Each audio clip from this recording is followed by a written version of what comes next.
I still don't know how I managed to survive the first 6 months.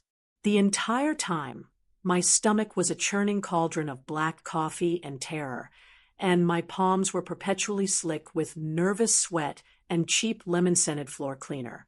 Shayla, an honest-to-goddess, sense-oppressed Omega, was working as a personal maid in the private wing of the most powerful, most ruthless, and, yes, most breathtakingly attractive Alpha King in the entire continent, Mason of the Ashwood Kingdom. And, oh, I forgot the single, most crucial, life-threatening detail. Mason was my true mate. I'd known it. Or rather, my poor, frantic inner wolf had known it, from the very first time he'd towered over me to ask where his favorite black wool blanket had gone. The air had crackled with a force that felt less like fate and more like a nuclear explosion. My sense-oppressing wrist cuffs, a crude, copper-plated device that pinched horribly, had groaned under the strain. If they'd failed, my true scent, which my mother always claimed was an overpoweringly rare mix of white musk and something spicy like cinnamon, would have flooded the room, announcing my identity to the one wolf who could destroy me, because I was an Omega hiding in an Alpha kingdom. Omegas were highly valued, yes, but in a way that made me feel more like a prized jewel than a person. I was terrified of being found. But the danger wasn't just my identity. It was my job, the humiliation. My duties mostly consisted of cleaning the king's personal, utterly opulent bedchambers. This meant I spent 8 hours a day in excruciating proximity to him. I was constantly battling my instincts, fighting the urge to lean my face into a pillow that smelled purely of his cedar and smoke scent, or, worse, attempting to flee in a straight line out the nearest window. My internal monologue was a symphony of panic. Breathe, Shayla, breathe. He is a king. You are a floor sweeper. He is a magnificent beast of power. You are a walking vial of anxiety. He doesn't notice you. This brings me to the day I almost cracked. The day that, in retrospect, was either the funniest or most tragic event of my short, miserable life as a royal servant. I was in his massive marble bathroom, scrubbing the terrifyingly large soaking tub. It was the end-of-week laundry day. I loathed this day. It was the only time I had to gather all his personal garments. I approached the massive wicker hamper, which was overflowing with silks, thick linens, and, nestled right on top, 3 pairs of black, high-quality, very expensive, and undeniably royal boxer briefs. My inner wolf didn't just howl. She performed a full, operatic, heart-wrenching sob. Our mates underthings. We must nest them. We must protect them. We must. No. I mentally screamed, jamming my fingers harder against the pressure points on my sense-suppressing cuffs. We must treat them as laundry. They are but cloth. They hold no power over us. They will be washed in industrial detergent and tumble-dried. They are not a primal offering. I grabbed the silks first, trying to bury the 3 dark pieces deep in the pile. I picked up a linen tunic, then a heavy wool cloak, and then, inevitably, I had to grab the last piece. As my hand closed around the soft, familiar cotton of his undergarments, a wave of his pure, concentrated, beautiful scent, intensified by his body heat, washed over me. It was too much. My knees buckled. I actually stumbled. And the basket, the entire overflowing basket of the king's personal scandalous laundry, tipped over. The clothes cascaded across the white marble floor like a dark waterfall. And there they were, the 3 pairs of royal boxer briefs scattered around my feet. Just as I dropped to my hands and knees in a frantic, sweaty panic to gather them, a low, rich voice cut through the mortifying silence, echoing off the marble walls. Shayla. I froze, heart slamming against my ribs like a battering ram. I recognized that voice. It was the tone he only used when he was amused, a soft, husky rumble that usually meant someone in the court was about to be elegantly humiliated. I didn't look up. I couldn't. I was on my hands and knees, clutching a pair of the king's underwear to my chest like a prized relic. My king, I squeaked, my voice cracking, eyes fixed on a tiny water spot near the drain. Mason stepped into my field of vision. He wore only a black silk dressing gown, casually cinched at the waist. His golden eyes, which could usually see straight into my terrified soul, were gleaming with an emotion I couldn't place. And he was trying, oh God, he was trying not to smile. I apologize for the intrusion, he said, and the word intrusion hung in the air, heavy with delicious irony. I simply came in to retrieve a garment for my day's appointments. I squeezed my eyes shut. Don't look, Shayla. Don't look at the massive, powerful, half-naked man who is your true mate. I am so sorry, my king, I stammered, pulling the last pair of briefs into the laundry pile. The hamper was structurally unsound. I will replace it immediately. He took a slow step closer. My wrist cuffs gave a distinct, ominous, electric pop. I pressed my fingers against them, praying the surge of my hidden omega scent would be contained. You needn't trouble yourself with the structure of the hamper, Shayla, he murmured, his voice now dangerously close. But tell me, for my own curiosity, were you perhaps trying to claim a certain item of clothing? My face instantly went from pale to a beetroot red that probably matched the velvet curtains. No, my king, I gasped, finally looking up at his devastatingly handsome, amused face. Absolutely not. I was inspecting the stitching. Yes, the stitching. I ensure the durability of all your royal garments. He looked down at the pile, then at the single piece of clothing still clutched in my desperate hand, and then back at my mortified face. The smile finally broke through a blinding, genuine, beautiful alpha smile that nearly sent me into a full-blown fetal collapse. Of course, he said, voice husky with contained laughter. A truly dedicated servant. Please continue your rigorous inspection of the royal underwear. He then casually stepped over the pile, retrieving a single, heavy gray robe from a hook on the wall, and left the room, leaving me kneeling in a pile of his laundry, my entire body vibrating with shame, terror, and a primal, irrational urge to never wash that pile of clothes. Ever. I knew then I was not unnoticed. I was being watched, and the king was enjoying every single minute of my private, escalating, mate-fueled panic. Why, goddess, why did he have to be my mate? And why did I have to be his maid? If you've ever had an embarrassing encounter with your crush, share with me in the comments below, and tell me where you are watching this story from.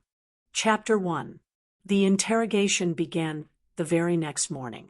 I thought I'd successfully scrubbed the shame and the faint residual scent of the king's laundry from the marble, but the air in the royal chambers felt different. It was charged, heavy, and focused entirely on me. I was dusting the massive mahogany desk, a task that required me to lean perilously close to the chair where Mason typically sat. He was on his balcony pretending to read a massive leather-bound book, but I knew he was watching me. I could feel the heat of his golden eyes boring into the back of my neck. My copper cuffs were vibrating like a distressed tuning fork. I had devised a new survival strategy, the hyper-efficiency protocol. If I could move like a frightened, well-oiled machine, finish my tasks in record time, and maintain a perpetual, terrified hunch, I could avoid all unnecessary eye contact and conversation. I wiped down a silver quill holder, then a miniature bronze wolf statue. I moved to a stack of diplomatic scrolls, intending to dust the table underneath, when his voice, low and smooth, interrupted my meticulous panic. Shayla, he said, without looking away from his book. Come here. My heart instantly flatlined. Hyper-efficiency protocol abandoned. Initiate emergency escape sequence. There was no escape sequence. I took a shaky breath, placing my rag on the desk. Yes, my king. He finally turned, leaning an elbow on the railing, looking every bit the ruthless, devastating Alpha King. He didn't look angry. He looked intensely interested, like a scientist observing a frantic, rare insect. I have observed, he began, crossing his massive arms over his chest, that your methods of environmental maintenance are exceedingly thorough. Thank you, my king, I mumbled, clutching my hands together. He's mocking me. He's going to accuse me of hoarding his underthings and throw me in the dungeon. Indeed, yesterday, during your cleaning of the laundry apparatus, you seemed deeply concerned with its durability. My cheeks flushed again. It is important that the royal hamper is structurally sound, Your Majesty, to protect the integrity of the garments. He let out a single, husky chuckle. Of course, but today I have a more pressing concern than laundry. I require your professional opinion on a matter of, shall we say, sentimental significance. He walked off the balcony and across the room to his enormous four-poster bed.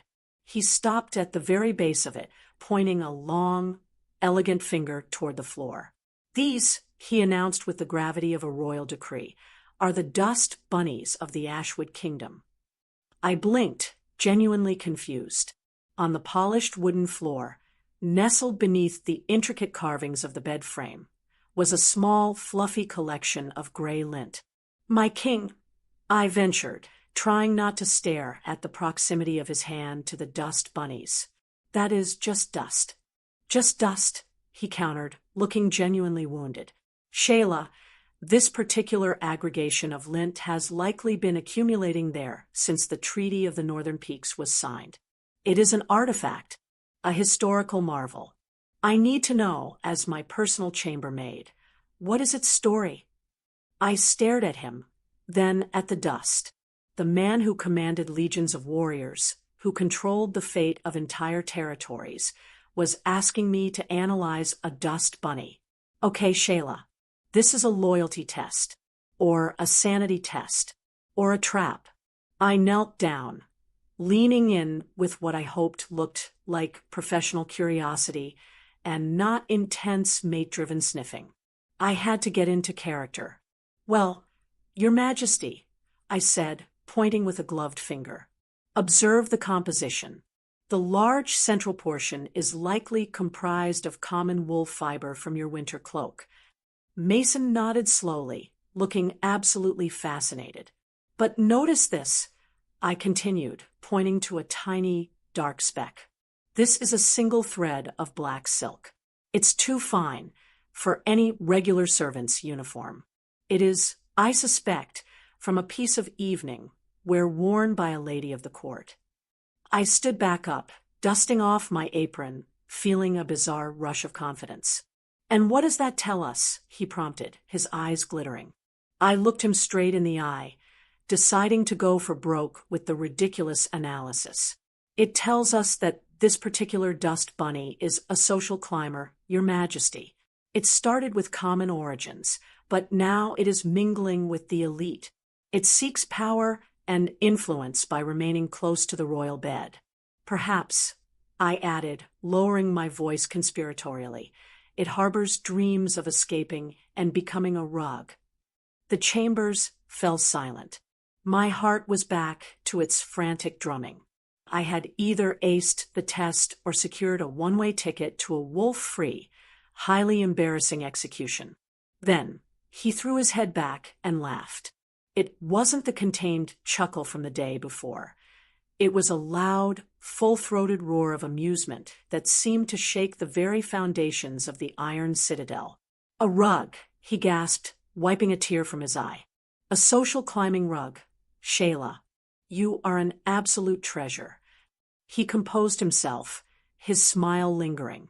He took a step toward me, closing the distance until I had to tilt my head back just to meet his gaze. His scent, cedar and smoke, but now undercut with the sharp, beautiful metallic tang of his pure alpha amusement, was overwhelming. My cuffs were buzzing violently, Tell me, my astute maid, he murmured, his voice softening, becoming just for me. If this dust bunny is so ambitious, does it deserve to be swept away? Or should it be promoted? The question wasn't about the dust. It was about me. Promoted? To what? Royal dust bunny analyst. Mate. I swallowed hard, stepping back an inch to relieve the pressure on my cuffs.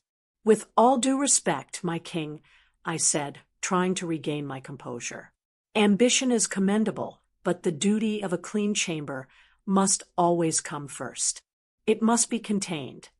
I then dropped into a shaky curtsy, grabbed my broom, and swiftly swept the artifact into my dustpan. Containment it is, he agreed, but his eyes never left mine, and the predatory glint in them told me one thing.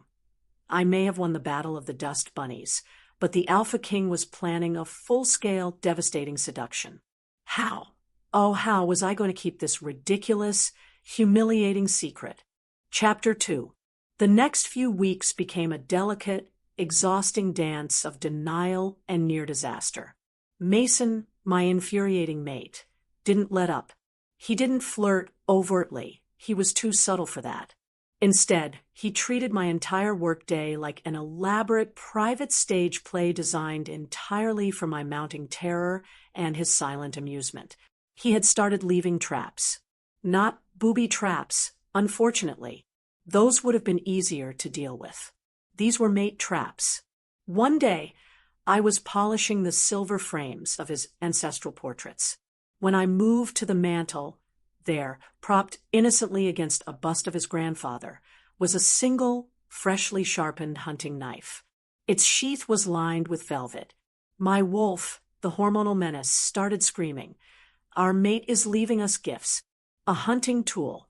He expects us to fight by his side. We must use this knife to carve him a small, respectful piece of jerky. Meanwhile, my brain was shrieking.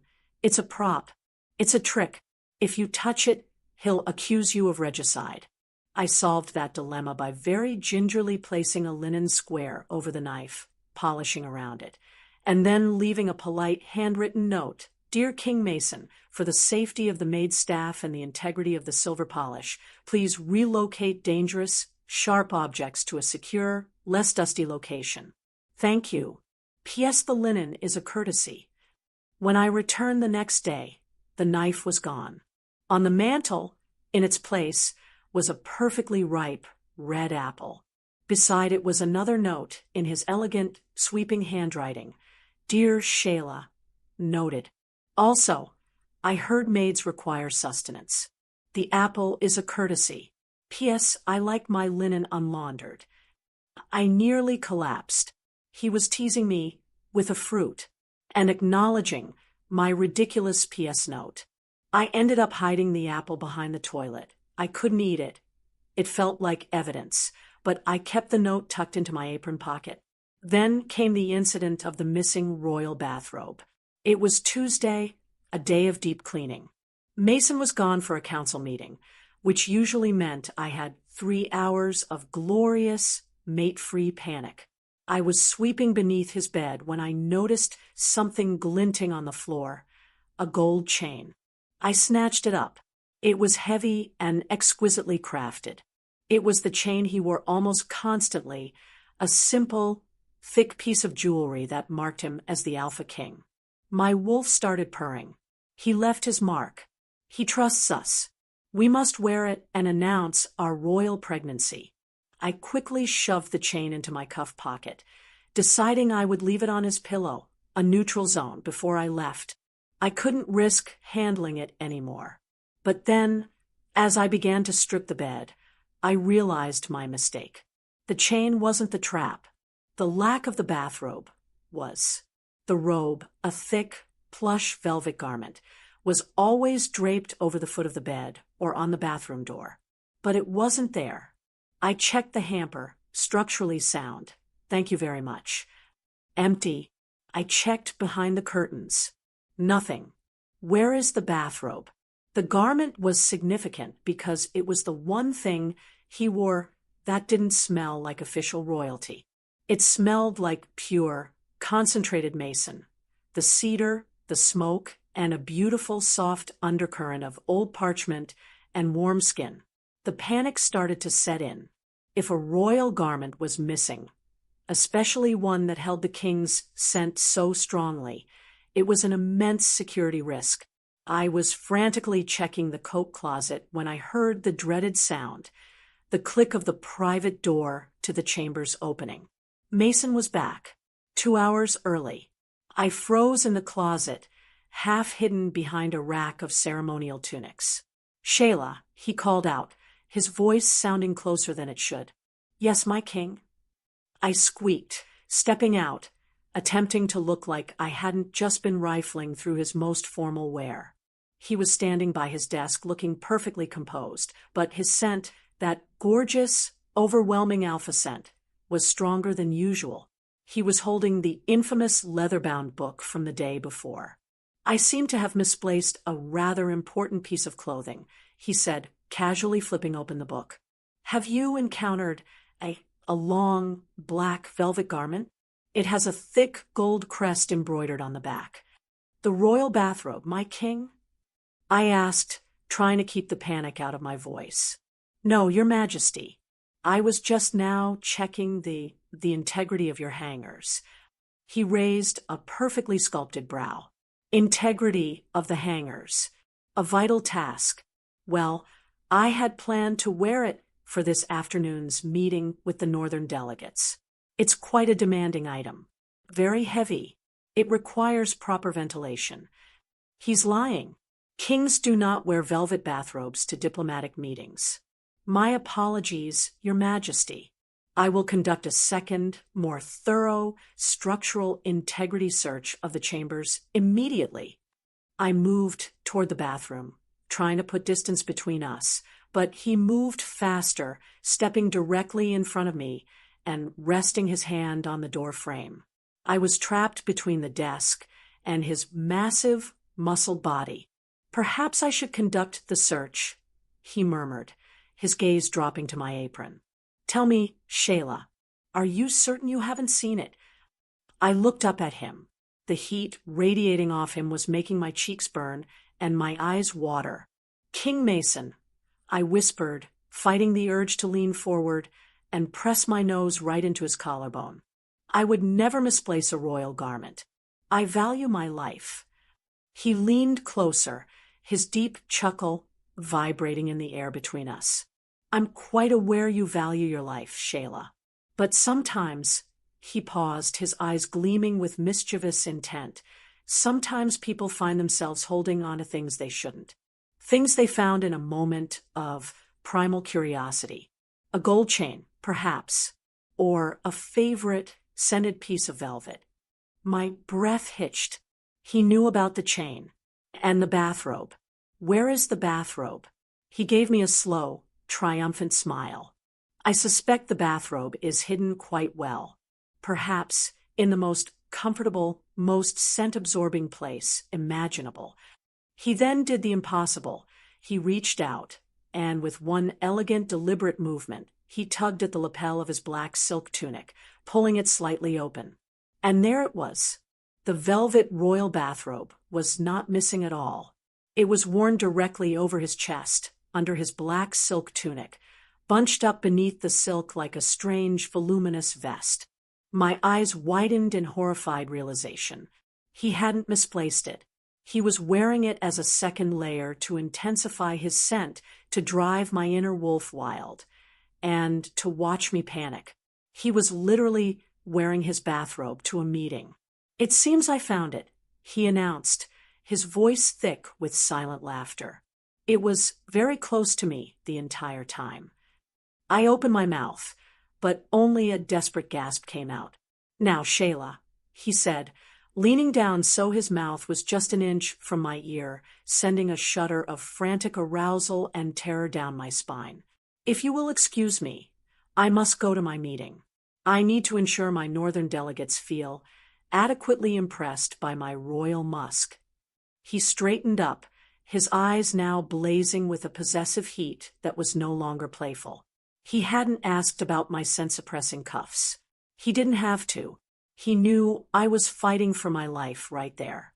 "Do you think the delegates will be suitably impressed, Shayla?" he asked, his voice a challenge. I swallowed, forcing a professional calm I didn't feel. "They will be suitably overwhelmed, Your Majesty." He smiled, a slow, predatory curve of his lips. "Good. Overwhelming them is the goal." He then strode out, leaving the scent of cedar, smoke, and very warm velvet lingering in the air, mocking my professional composure. He had not only confirmed he knew my secret, but he was actively using his mate status to torture me. Is there anything more humiliating than realizing your all-powerful, terrifying mate is just an overgrown, gorgeous menace who enjoys watching you sweat?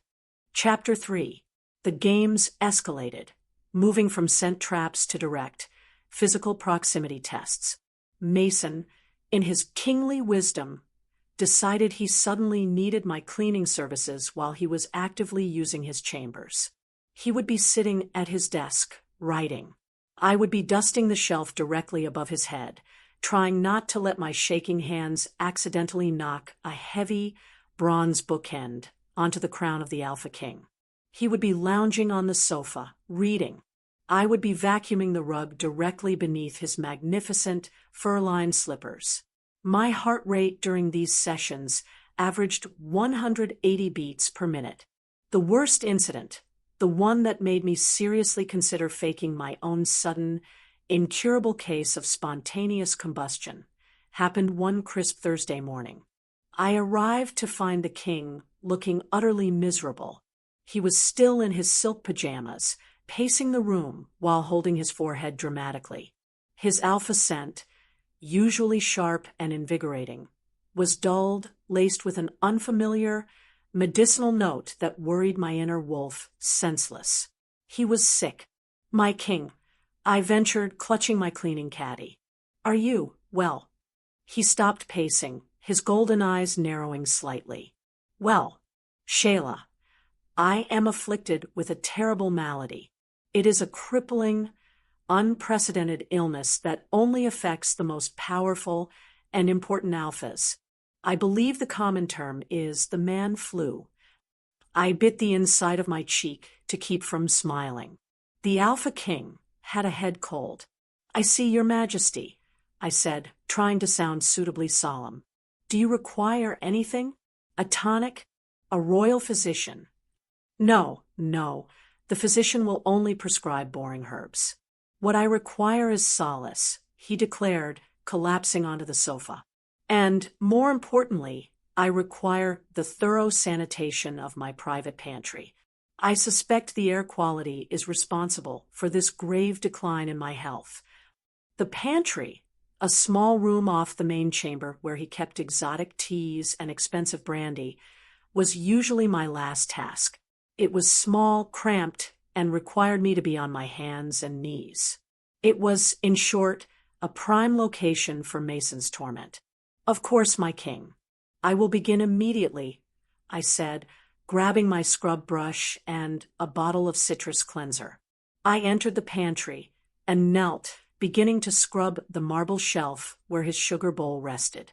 I was barely 5 minutes into the job when the door creaked open. "Shayla," Mason whispered dramatically, leaning against the doorframe, still clutching his head.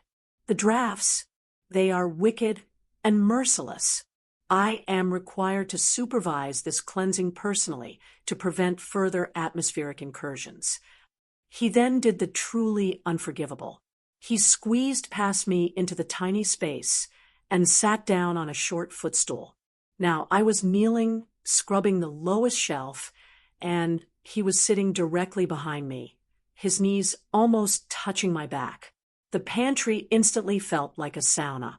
Continue," he murmured, his voice husky from his cold, which sounded incredibly attractive to my stupid, desperate wolf. "Do not mind me. Just pretend I am a very large, feverish, and deeply sensitive statue." I plunged my brush into the sudsy water, trying to block out his presence. I scrubbed the baseboards, then the lower shelves. My heart was pounding so loudly, I was certain he could hear it over the sound of my scrubbing. Then, disaster struck in the form of an expensive bottle of imported olive oil. The bottle was too heavy for my tired hands, and as I tried to shift it to clean the shelf beneath, it tilted, threatening to spill its expensive, oily contents all over the king's Italian leather slippers. "Oh, goddess, no!" I gasped, lunging forward to stabilize the bottle. Mason, statue or not, had lightning-fast alpha reflexes. His hand shot out, not toward the oil, but straight to my arm, grabbing me firmly just above the elbow. It was the first time he had properly touched me. Not a playful tap, not a brush of fabric, but a solid, warm alpha grip. The shock was immediate and blinding. The copper cuffs on my wrists failed completely. I felt a massive, powerful surge of my hidden omega scent, cinnamon, and white musk flood the small, confined space. It was too late to suppress it. It hit him like a physical blow. His eyes, which had been half-lidded with faux illness, snapped open. They were wide and blazing with a raw, undeniable recognition. The playful mask was gone. The Alpha King was looking at his true mate. His grip tightened on my arm. He inhaled a deep, ragged breath, pulling my scent deep into his lungs. I could hear his heartbeat suddenly accelerating, matching my own panicked rhythm. "Cinnamon," he whispered, his voice deep and rough, no longer affected by a mere cold. "The scent of my mate. The rarest, most delicious thing." I was frozen, kneeling in the middle of a bottle of oil and a sponge, completely exposed. "Your Majesty," I whispered, tears pricking my eyes from the sheer terror of being caught. "Please, I can explain." He cut me off, not with words, but with a slight, possessive pull on my arm that brought my head resting right against his chest. I could hear the powerful thudding of his heart, now solely focused on me. "You smell like home, little mouse," he murmured, burying his face in my hair for a brief, agonizing moment. "You've been scrubbing my floors, hiding inches from me, for 6 months. And I let you." He pulled back, his eyes intense and dominating. He was not amused anymore. He was claiming. "Get up, Shayla," he commanded, his voice shaking with restrained power. "We are leaving this pantry. I need air, and a better explanation than structural integrity of the cleaning caddy." He stood up, towering over me, and without letting go of my hand, he pulled me roughly to my feet and marched me straight out of the pantry, out of the small cleaning closet, and into the center of his opulent, sunlit main chamber. My world had officially tilted on its axis. The game was over. What was he going to do now? Dismiss me? Imprison me? Or, goddess forbid, actually tell me how he felt? Chapter 4. Mason still hadn't let go of my hand. His grip was firm, possessive, and radiating a pure alpha power that made my knees feel like overcooked spaghetti. He led me not to the desk or the door or the dungeon, but to the massive plush sofa where he usually pretended to be too ill to notice my presence. He sat, but didn't release me. Instead, he pulled me down until I was seated right beside him, hip to hip. The proximity was excruciating. My scent-suppressing cuffs were now just decorative copper bracelets. My scent, still thick with panic and latent omega desire, was mingling freely with his rich, claiming alpha musk. "Don't move," he commanded, his voice deep and lacking any trace of the man flu. "Breathe, Shayla. Tell me everything." I looked at him, truly looked at him, for the first time without the lens of terror and servitude. His features were stark, intense, and breathtakingly handsome. The playful glint was replaced by a dangerous focus. "My king," I stammered, twisting my fingers in my apron. "I truly meant no disrespect. I assure you, I am just a maid. I was trying to earn a living." He raised one heavy, gold-flecked brow. "An omega earns a living by scrubbing my bathtub? by risking exposure to a court full of power-hungry wolves? Don't insult my intelligence, Shayla, or your own. I need the truth. The truth is complicated, Your Majesty, I whispered, fighting the urge to lean into the warmth of his shoulder. I ran away. I suppressed my scent and fled my pack. They had arranged a mating for me, a political one, with a very old, very cruel territorial alpha. I couldn't do it. I chose anonymity over an unbearable life. Mason stared at me, his expression softening slightly. He gently lifted my hand and turned it over, inspecting the faint indentations the copper cuff had left on my skin. And you thought the safest place to hide was inside my inner sanctum? Working under my nose, he asked, a hint of his old amusement returning, though it was now laced with heat. You have a fascinating, if utterly reckless, sense of self-preservation.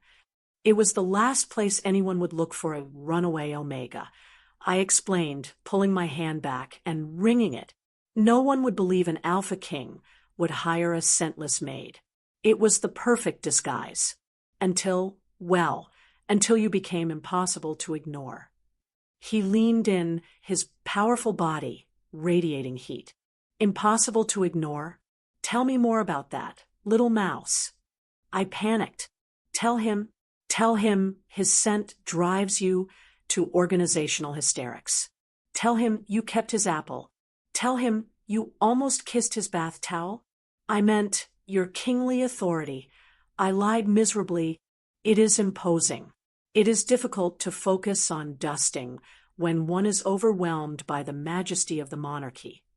He sighed, a low rumble that vibrated through the couch and into my own chest. Shayla, I recognized your scent the day you came for your interview. Faint, yes, but distinctive, like a spark hidden beneath a mountain of snow. Every day, I waited for you to slip, for the suppression to fail, for the panic to subside, and your instincts to take over. My jaw dropped. You knew? And you let me scrub your floors. I saw the terror in your eyes, he said, simply, and the strength. The defiance required to stand up to an arranged mating is not common. I let you stay. I needed to see how long you would fight me, how long you could resist your nature. He paused, his golden eyes burning into mine. And I have to confess, I rather enjoyed the comedy of having my true mate polishing my silver. It wasn't funny for me. I wailed, the embarrassment of the laundry, the dust bunnies, and the bathrobe incident crashing down on me all at once. I almost washed your private garments. Your Majesty, I spent weeks analyzing your lint. He threw his head back and laughed, a deep, genuine sound that was both relieving and incredibly attractive. And I spent those same weeks watching the terror turn into grudging attraction, he countered, reaching out to gently trace the curve of my cheekbone. It was endearing. You made me laugh for the first time in years, Shayla. The king's life is usually so heavy. You, my little maid, are a delightful distraction. The touch, the admission, it was too much. The suppressed need, the fear, and the intense love I had been fighting exploded in my chest. I felt tears of pure, emotional release welling in my eyes. I am terrified, Mason, I admitted, using his name for the first time. If the court finds out I'm an Omega who ran, they'll demand my extradition, or they'll try to use me against you. My life here is over now. He gently wiped a tear with his thumb. Your life as a maid is over, yes, but your life with me has just begun. I've been patient. I've observed your strength. I've enjoyed our little games. But I won't hide you anymore. He stood up, pulling me along with him. He looked down at my ridiculous gray maid's uniform and my frantic, tear-streaked face. The playful light was back, mixed with something fierce. You hid your scent, Shayla. You ran. You put yourself in danger because you value your freedom, he said, holding my gaze. Now you are mine, and my queen is not a maid. He then did the truly terrifying thing. He dropped my hand, took a step back, and reached for the thick gold pin, holding my uniform closed at the neck. It's time to stop scrubbing and start reigning. Chapter 5. The moment Mason's powerful hands touched the collar of my maid's uniform, my breath hitched. This wasn't a casual undoing. It was a deliberate, ceremonial stripping away of my disguise. Every instinct in my Omega body told me to run and hide, but the part of me that had fallen hopelessly in love with the king's maddening charm kept me rooted. He didn't rip the uniform. He simply pulled the gold pin free, letting the stiff gray fabric fall, open slightly. The action was intimate and possessive.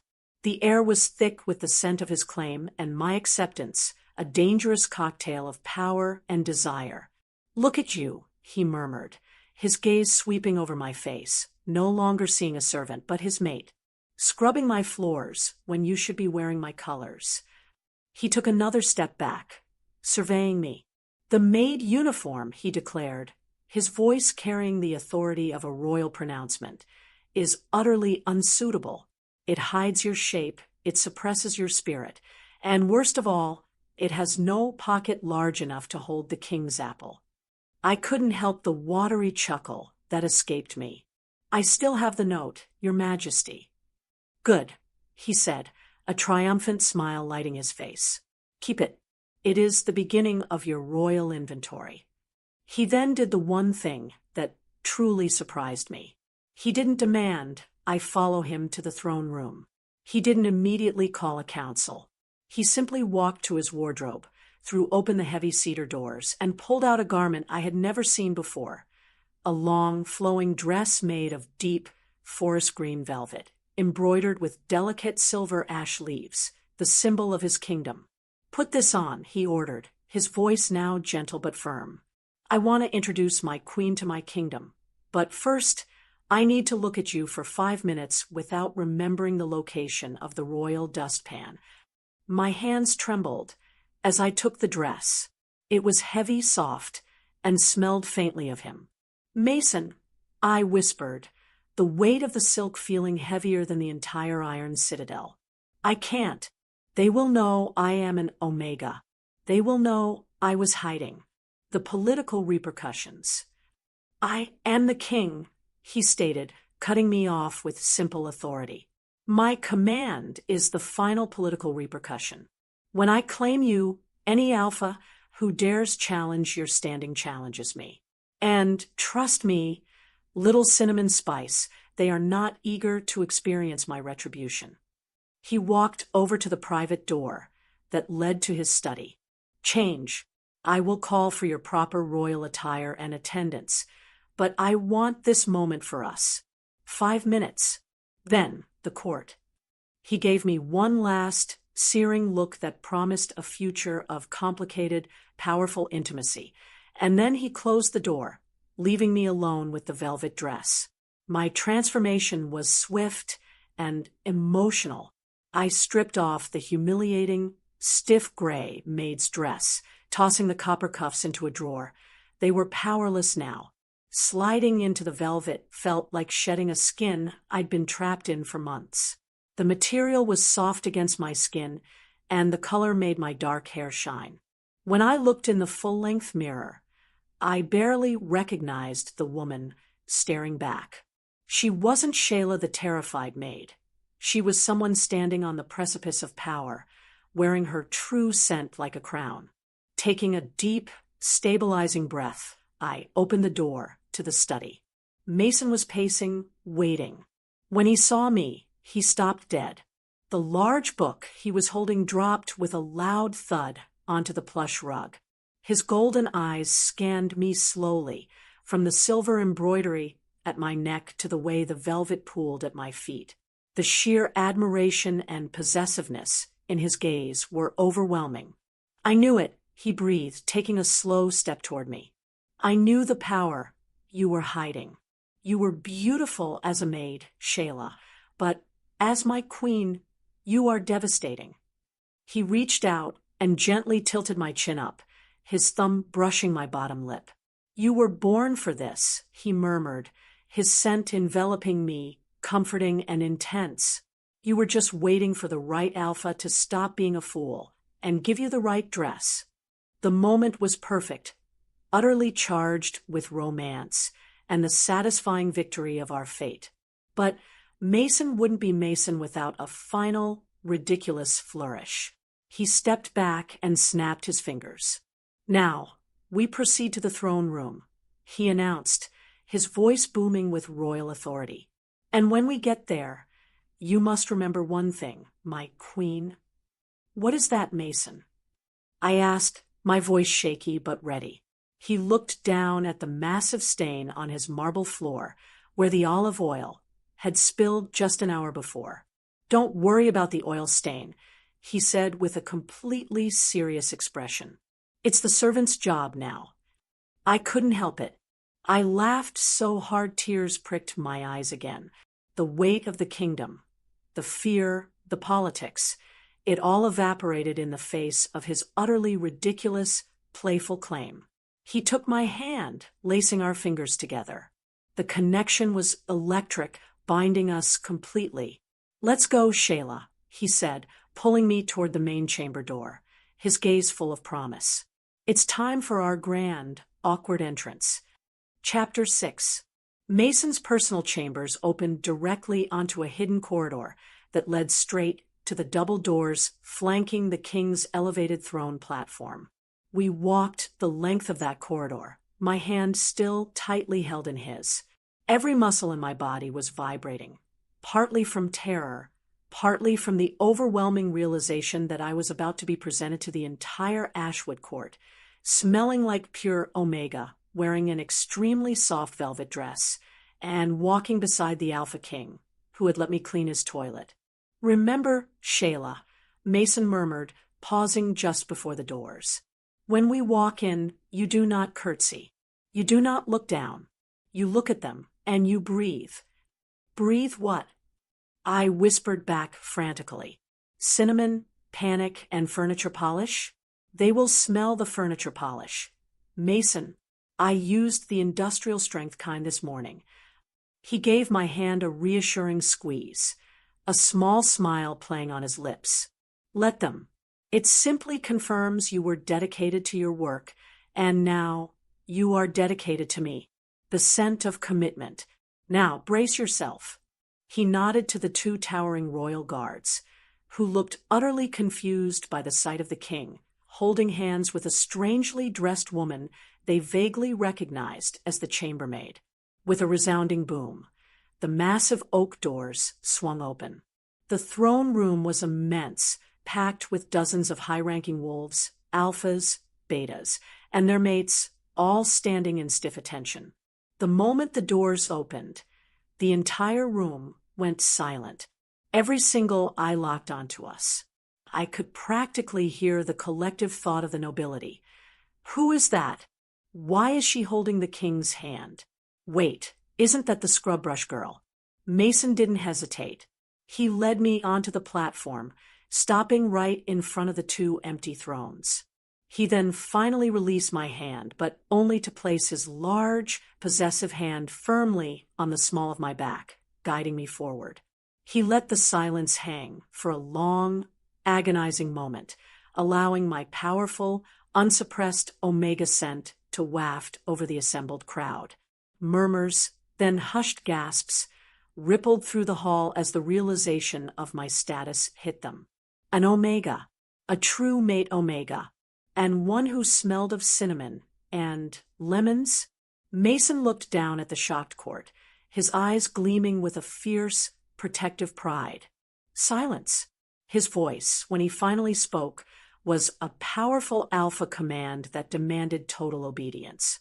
The court snapped to rigid attention. "My esteemed court," he began, his voice ringing through the massive hall. "You have all witnessed the last 6 months of my life. You have seen me burdened, lonely, and frankly dealing with an unprecedented amount of lint. But today that changes." He paused, then placed his hands on my shoulders, gently turning me to face the hundreds of pairs of wide eyes. "This is Shayla." He pronounced my name with a reverence that made my heart ache. "And she is my true mate, the Queen of Ashwood." A collective, stunned silence. Then a few tentative, worried whispers about politics and the lack of a proper ceremony. Mason ignored them all and launched into his final, masterful stroke of public humiliation. "You are all wondering why I present her now, without fanfare, without a week of feasts, and without her in proper, ceremonial silks." He paced once, looking entirely too satisfied with himself.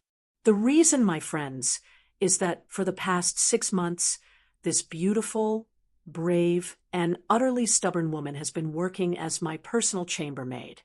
The collective gasp this time was so loud it sounded like a sail snapping in a hurricane. I felt my face flame red. My king had just publicly announced my months of scrubbing his private quarters. He pointed to a highly decorated general, a tough old beta named Rexus, who looked like he might faint from the shock. "General Rexus, you complimented me last month on the exceptional clarity of my bathroom mirror. That was Shayla."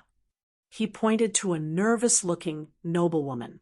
"Lady Vivian, you once complained that the corners of the rug were never properly vacuumed.